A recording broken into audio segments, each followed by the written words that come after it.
Hi, my name is Sakine. I am the founder of Tax Formations, which is a tax consulting firm specializing in entity and transaction structuring. Today's video is about the 83B election, which is just an awesome opportunity to save money on taxes, especially if you are kind of investing in a startup or a new business that is looking to grow rapidly. This could be a great tax savings opportunity. So, 83B elections are available to startup founders and employees who are offered restricted stock subject to vesting. So, 83B elections are so awesome that when it makes sense, sometimes I'll recommend that a client offer stock subject to vesting so they can take advantage of the 83B election. Now, 83B elections apply to employees too, like I said. They can be an employee of any type of entity, and there's really no restriction other than they're an employee who receives stock subject to vesting in exchange for the services they provide as the employee. So, so what happens with an 83B election? Now, when you receive stock subject to vesting, there is the grant date, which is the date you are granted the stock, but you don't own it yet because you don't own it till it vests. Then there's the issuance date, which is the date the stock vests and is issued. So, and then there's a final date that's relevant for tax purposes, which is the date you sell your stock. Okay.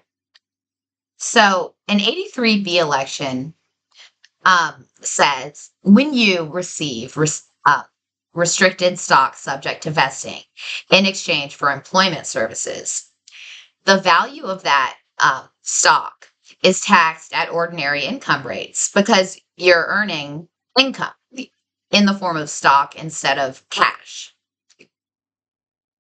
With an 83B election, you are taxed at ordinary income rates on the stock received based on the value of the stock at the time of grant instead of issuance, which is the general rule, is that it would be taxed at the time of issuance.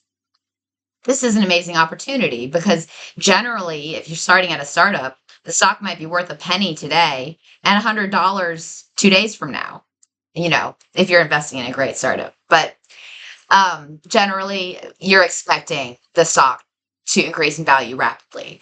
So, in many situations, the stock isn't even worth anything at the grant date because the entity is just forming.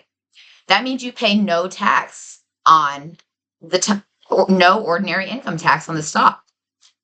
Whereas down the line, upon issuance, now it might be valued at $5 a share and you have 1,000 shares. Now you pay tax at ordinary income rates on $5,000. So definitely a great opportunity. Now, but if you're not confident or that the value of the stock is going to increase from grant to issuance, or if you actually think the value of the stock might go down, then you don't want to do an 83B election because it works in the reverse and actually hurts you from a tax perspective. But it is extremely rare to kind of get started with a new business where you think the business is going to fail. So, and then the final date that's relevant from a tax perspective with respect to this stock is the date that you ultimately sell the stock. When you sell the stock, you'll have to pay tax on your capital gain at capital gains tax rates.